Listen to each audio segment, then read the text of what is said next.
en Televistazo con Alfonso Espinosa de los Monteros.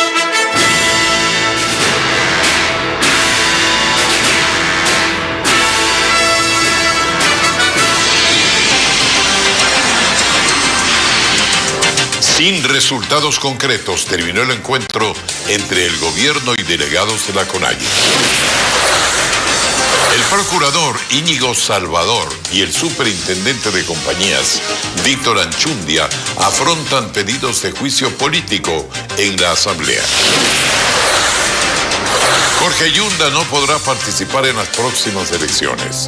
El juez electoral Ángel Torres suspendió sus derechos políticos. Insólito, un reo que fue asesinado en la masacre de la penitenciaría del Litoral no tenía cédula ni partida de nacimiento.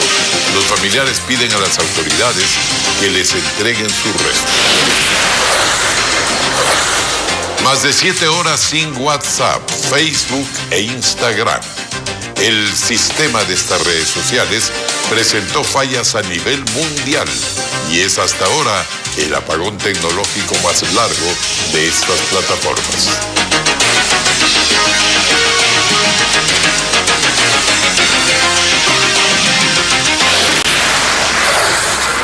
Buenas noches, amigos. Sin acuerdos, la CONAIE y el gobierno parecen distanciarse después de la primera reunión de diálogo en Carondelet. Los líderes indígenas creen que la cita no dejó avances y que el gobierno no está dispuesto a ceder, mientras el presidente cree que el primer acercamiento sí fue fructífero y habrá más. Francisco Garcés cubrió la reunión y nos cuenta más. Buenas tardes, señor presidente. Algo más de 3 horas duró la primera reunión entre el gobierno y la CONAIE, cita que no dejó acuerdos y que en lugar de acercarlos parecería distanciarlos aún más. Casi 70 dirigentes indígenas llegaron a Carondelet y el presidente de la CONAIE, Leonidas Issa, fue el último en ingresar con 1 hora de retraso. Fueron a exponer una agenda de 6 temas. El principal, que se congele el precio de los combustibles. No hay ninguna apertura por parte del presidente de la República. En este momento necesitamos que se congelen los precios de los combustibles y se establezcan los mecanismos para poder garantizar que el combustible vaya con subsidios a los sectores que realmente la necesitan. Y el presidente Guillermo Lasso ratificó la posición del régimen. Lamento mucho, pero no podemos satisfacer un pedido así, y peor, en una reunión de 2 horas donde no se presentan los argumentos sólidos para tomar esa decisión. En la agenda del diálogo estuvo la minería, la explotación petrolera, el fortalecimiento del agro, no seguir con la flexibilización laboral y la moratoria de 1 año para los campesinos deudores de la banca.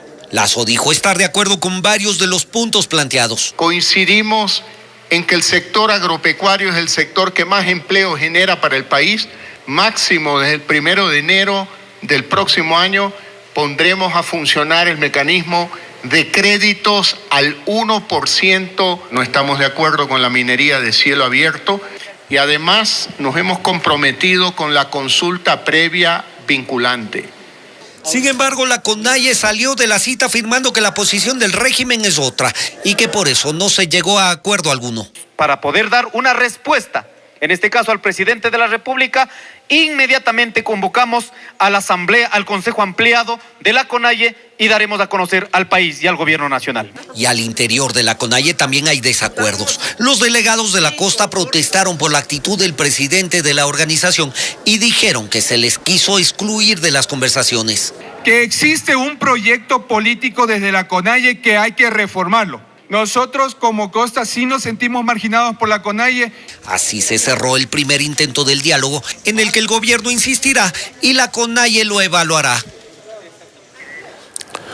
Luego de 7 años, hoy el barril de petróleo WTI de los Estados Unidos, y que sirve de referencia para el precio del crudo ecuatoriano, llegó a su precio más alto.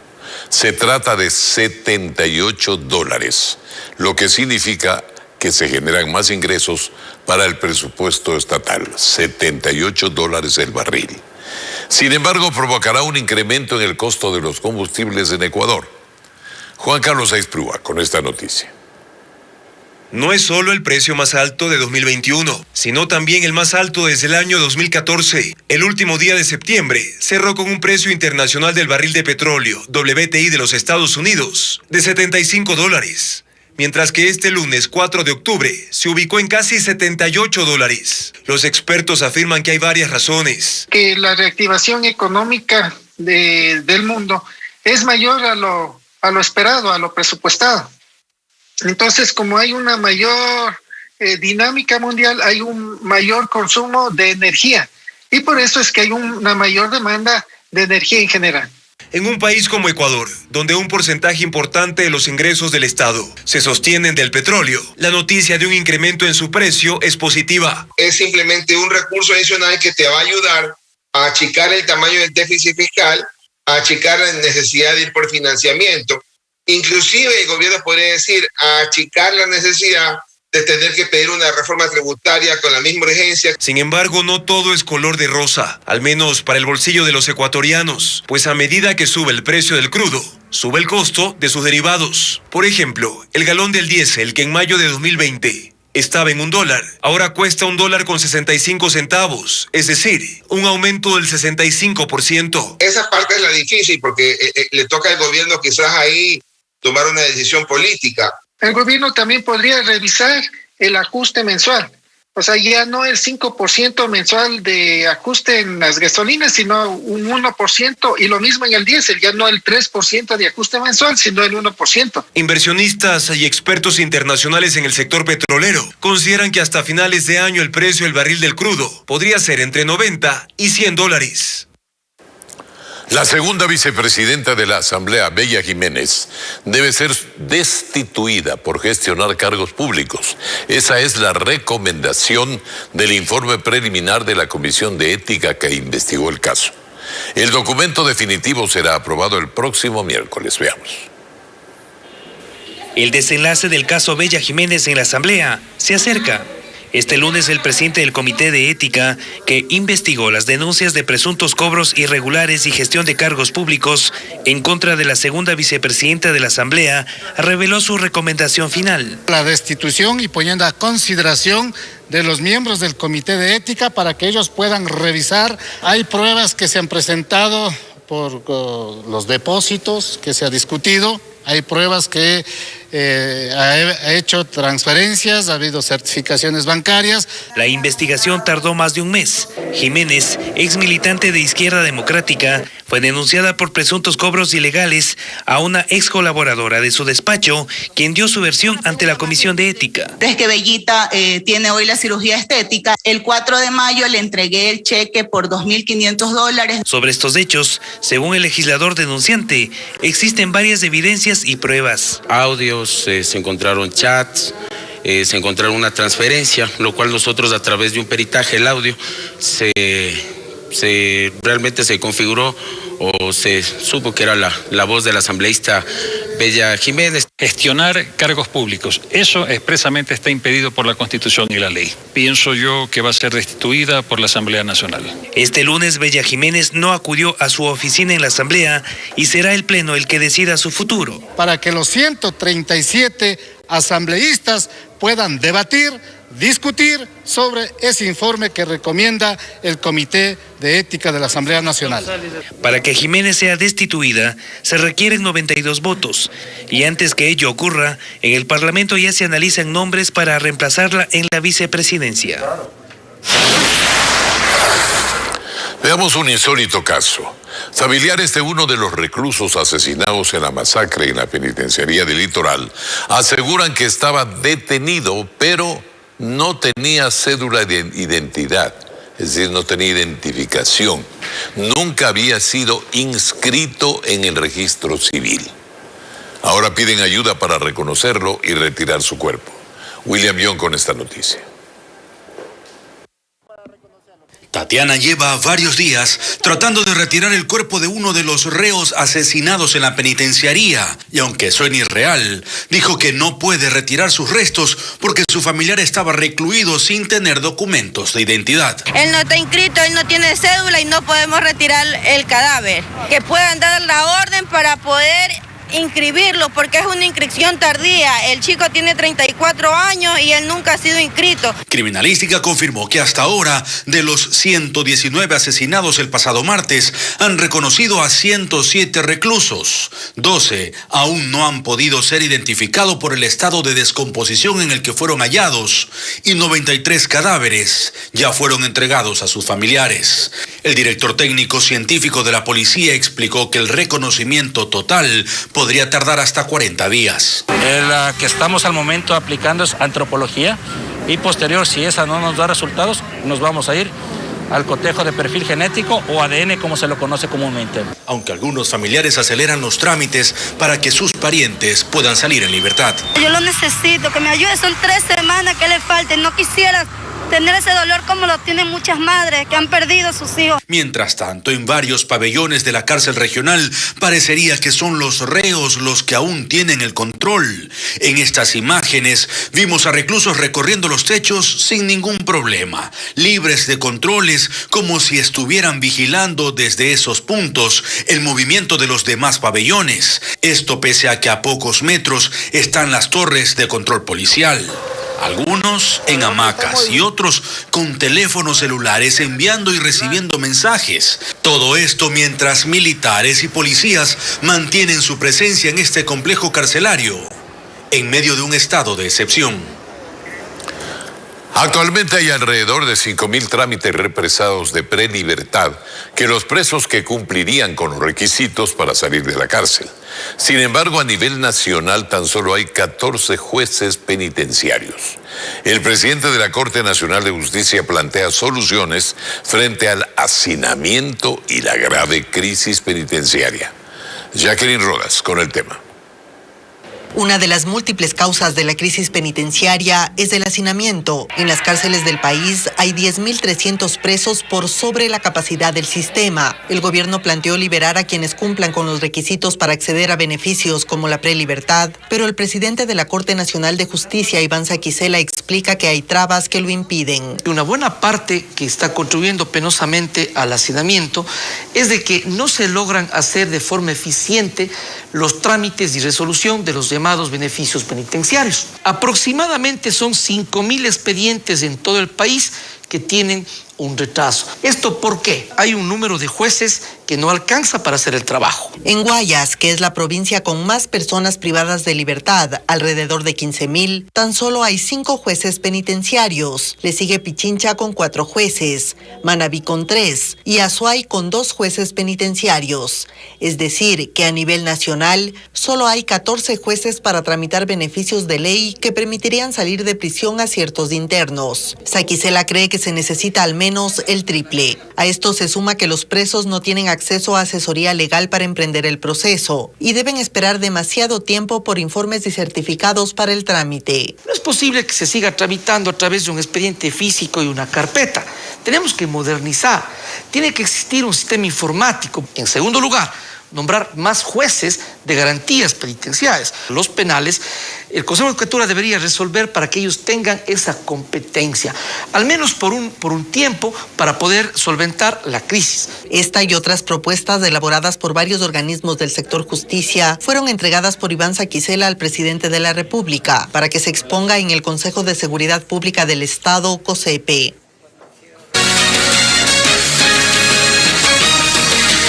Seguimos. El Consorcio Internacional de Periodistas de Investigación, en conjunto con decenas de medios renombrados del mundo, revelaron este fin de semana información sobre 12 millones de documentos que exponen operaciones financieras de centenares de líderes mundiales, políticos y multimillonarios en todo el planeta.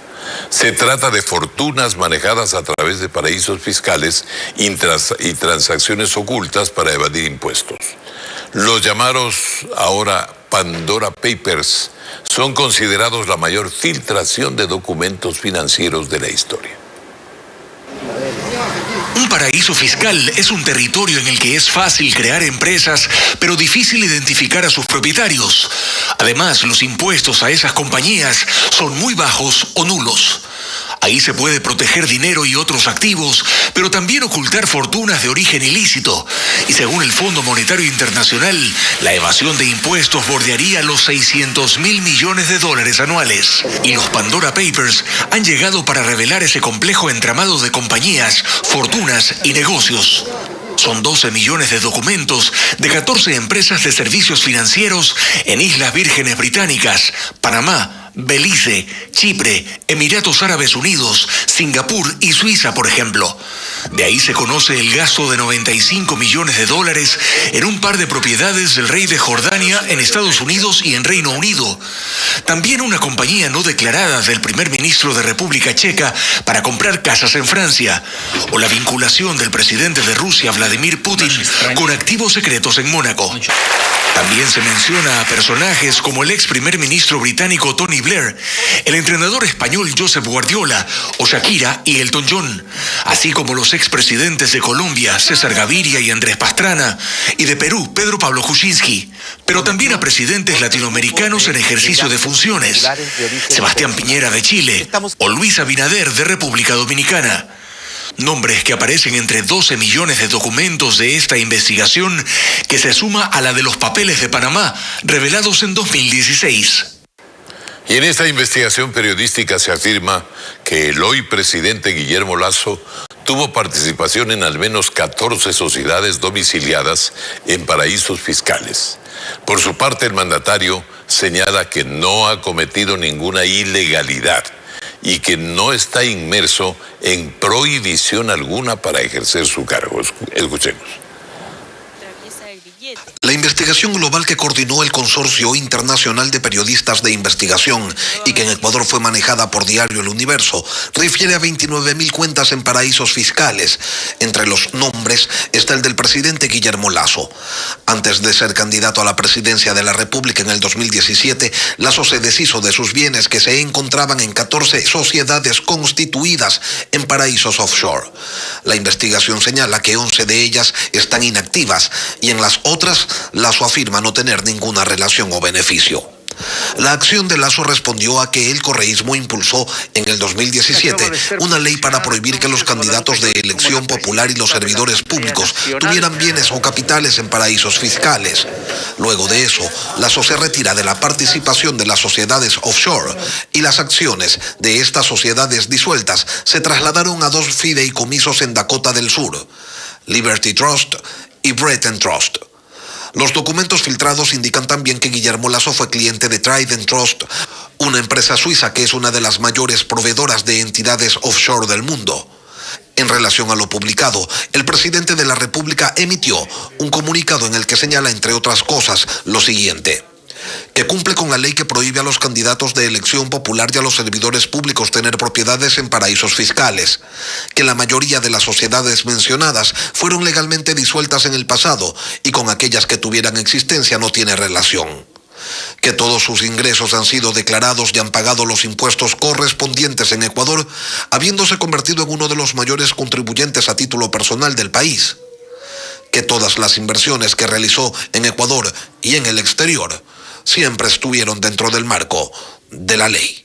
Esta tarde el presidente Guillermo Lasso se refirió a esta publicación e insistió en que no ha actuado por fuera de la ley. Quiero ser absolutamente categórico en decirle que no tengo ninguna vinculación con ninguna empresa en ningún paraíso fiscal en ningún lugar del mundo, tal cual como lo dice la publicación. Yo me deshice de muchas compañías e inversiones precisamente para poder inscribirme candidatura y ejercer el cargo de presidente del Ecuador. Y eso lo dice la propia publicación. Y que él ha respondido a todos los cuestionamientos que le hicieron desde el Consorcio Internacional de Periodistas de Investigación de manera transparente. En el proceso judicial por posible delincuencia organizada en la compra de pruebas rápidas para COVID-19, esta tarde el juez Giovanni Freire dictó sobreseimiento a favor del expresidente de la República, Abdalá Bucaram Ortiz, su hijo Jacobo Bucaram Puley y 2 personas más, y ordenó que se levanten todas las medidas cautelares en su contra. Según el juzgador, únicamente actuaron como compradores de esos insumos de forma privada.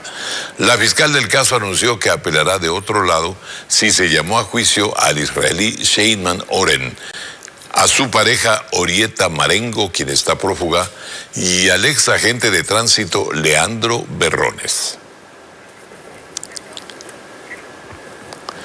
Otro revés para el exalcalde de Quito, Jorge Yunda.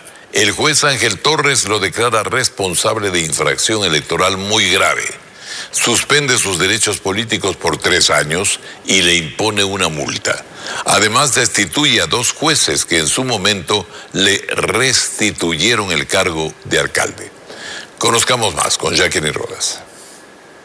El juez electoral Ángel Torres resolvió la denuncia presentada por el alcalde de Quito, Santiago Guarderas, en contra de su predecesor, Jorge Yunda, por no acatar en su momento la sentencia de última instancia dictada por el Tribunal Contencioso Electoral, ratificando su remoción del cargo. La sentencia lo declara responsable de infracción electoral muy grave y lo sanciona con la suspensión de sus derechos de participación por 3 años y una multa de 50 salarios básicos equivalente a $20,000. El ex juez electoral y abogado de Jorge Yunda, Guillermo González, explica el alcance de la sentencia. Me parece que aquí la intencionalidad es clara, es que el señor Jorge Yunda no pueda ser candidato, entonces suspenden sus derechos de participación o derechos políticos y con ello pues él no podría ser candidato a las próximas elecciones seccionales. Es un fallo de primera instancia, por lo que prevén presentar recursos. Cabe lo que se llama un recurso de apelación para que sea resuelto por el Pleno del Tribunal Contencioso Electoral. Posiblemente, previo a esto, solicitaremos primero una aclaración y ampliación de la sentencia. El juez también sancionó con una multa de $10,000 a la jueza de primer nivel María Belén Domínguez, quien concedió a Yunda la acción de protección. Además, dispuso la destitución de los jueces de la Corte de Pichincha, Raúl Mariño y Zenia Vera, quienes dejaron sin efecto la remoción del exalcalde. Son varios los grandes retos del nuevo alcalde de Quito, Santiago Guarderas. Pero surge la pregunta, ¿a qué deberá dar prioridad, tomando en cuenta que falta 1 año y medio apenas de gestión de la actual administración? Cara Delgado nos cuenta que hay secretarías municipales en las que apenas se ha ejecutado 30% del presupuesto, mientras otras ya están casi al límite. Revisemos un análisis. 1 año y medio le queda al recién posesionado alcalde de Quito, Santiago Guarderas, a quien por ahora el tiempo le juega en contra, pues deberá dar solución a por lo menos 5 temas urgentes en la capital, entre ellos los de movilidad, obras inconclusas y seguridad. Paco Moncayo, exalcalde de la ciudad, considera que se debe aplicar a la brevedad un plan de crisis para poder ejecutarlos. Sostiene que Guarderas tendrá que poner orden en la casa y que la reactivación económica de la capital deberá ser prioritaria, pues es una deuda que debe ser subsanada. La situación de Quito es sumamente grave, más de la mitad sin empleo, más de la mitad entre pobreza y extrema pobreza, y aquí el municipio tiene que actuar con celeridad y hacer cosas prácticas que pueden ayudar a resolver por lo menos en lo esencial el problema. Pero también la inseguridad que se agudizó con la pandemia requerirá, según Moncayo, un tratamiento especial. Pero no es solo dar medios a la policía, sino que la policía se adecue al plan de seguridad integral del municipio. Y es que el Cabildo en 10 meses habría ejecutado apenas un 38% de su presupuesto anual, evidenciando extremos, pues por ejemplo la Secretaría de Hábitat y Vivienda tendría 0% de ejecución, mientras que la de Comunicación ya ha agotado un 71% de sus recursos. Por ello cree que lo primero que tiene que hacer el alcalde es devolverle la institucionalidad y transparencia al Cabildo, además de poner en marcha la obra más esperada por los capitalinos, el metro. Para ello señala que se requiere una coordinación con el gobierno central que tiene invertido en esta obra unos $750 millones. Definir un modelo de gestión coherente, claro, para que en los próximos meses se pueda operar el metro y, por supuesto, el cambio inmediato de las autoridades. El alcalde Santiago Guarderas asumió el cargo tras 4 meses desde que inició el proceso de remoción de Jorge Yunda. Se preparan 2 juicios políticos en la Asamblea Nacional. Este lunes el correísmo oficializó la solicitud de juicio político al procurador del Estado Íñigo Salvador por incumplimiento de funciones, mientras que Pachacuti lo hará este martes en contra del superintendente de compañías Víctor Anchundia. Paul Romero con el informe. El correísmo apunta a la censura y destitución del procurador del Estado Íñigo Salvador. Este lunes, con 46 firmas de respaldo, el bloque de UNES oficializó el pedido de juicio político por incumplimiento de funciones. No nos ha defendido, el procurador ha respondido a intereses políticos y partidistas. La principal acusación en contra del procurador es por la derrota del Estado en julio pasado en la demanda de arbitraje internacional presentada por la petrolera Perenco por cerca de $400 millones. El procurador se pronunciará este martes sobre el inicio del proceso de fiscalización. Otra solicitud de juicio político está en marcha en la Asamblea Nacional. Hasta el momento tenemos 40 firmas. El planteado en contra del superintendente de compañías, Víctor Anchundia, a quien se le responsabiliza por la falta de control en las millonarias inversiones irregulares del Instituto de Seguridad Social de la Policía Nacional. No ejerció de una manera objetiva y técnica el control que permitió la emisión de documentos en el mercado bursátil a través de las casas de valores. Según el ISPOL, existe un perjuicio de $800 millones a través de diferentes casas de valores y empresas. Este caso es investigado por la Fiscalía y varios implicados tienen orden de detención. La policía encuentra un centro de acopio de drogas y municiones cerca de la cárcel de Guayaquil. Las autoridades presumen que parte del cargamento de cocaína y 440 municiones iban a ingresar a la cárcel regional de Guayas, donde están los cabecillas, los narcocabecillas. Melin Ochoa nos informa que eran 3,5 toneladas de drogas. Los policías treparon las paredes para poder ingresar a esta casa que funcionaba como una gran bodega de almacenamiento de cocaína y municiones. Ahí los narcos habían escondido 3,5 toneladas de droga dentro de 2 habitaciones. Luego de un proceso investigativo de aproximadamente 3 meses y con apoyo de la Fiscalía, mediante un acto urgente, realizan el allanamiento de 2 viviendas en Ciudad Santiago.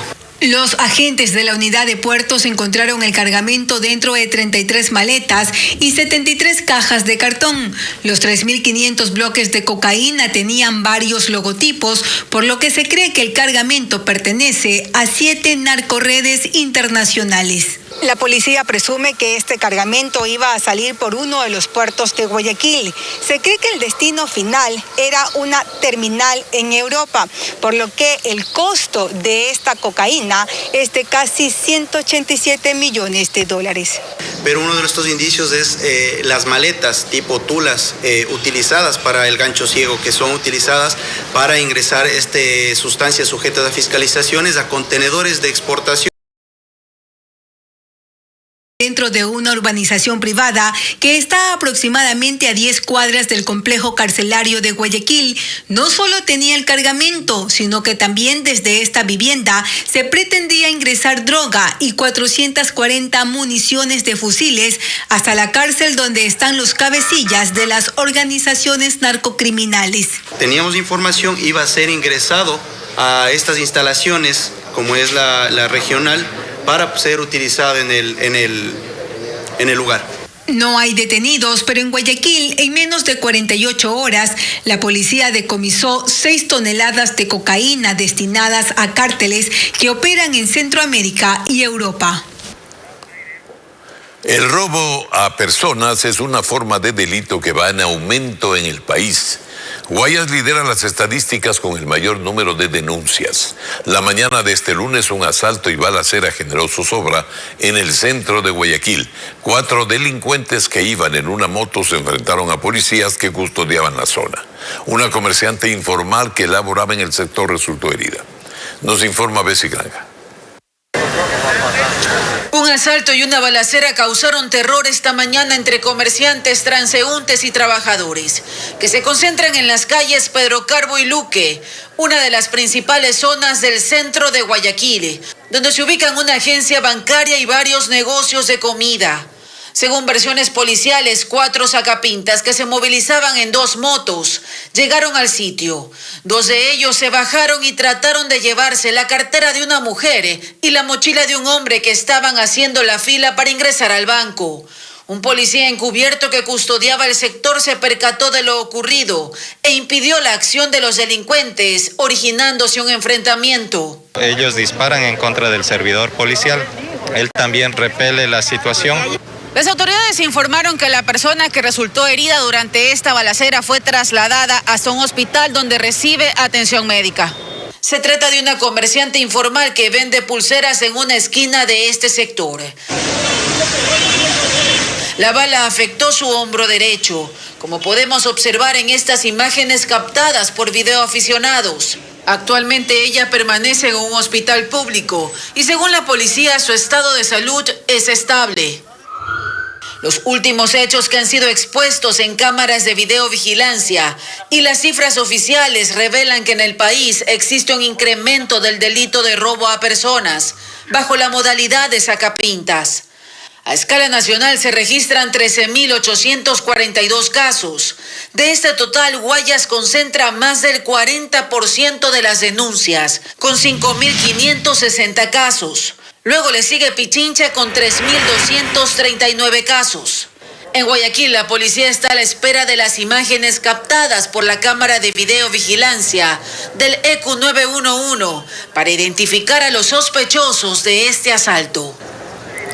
En 5 minutos, delincuentes robaron una agencia financiera en la ciudad de Piñas, en El Oro.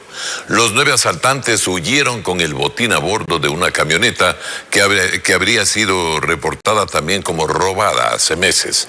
Nuestro corresponsal Fabricio Lapo nos informa que el perjuicio es millonario. 9 sujetos fuertemente armados robaron la agencia de una cooperativa de ahorro y crédito en la ciudad de Piñas, en El Oro.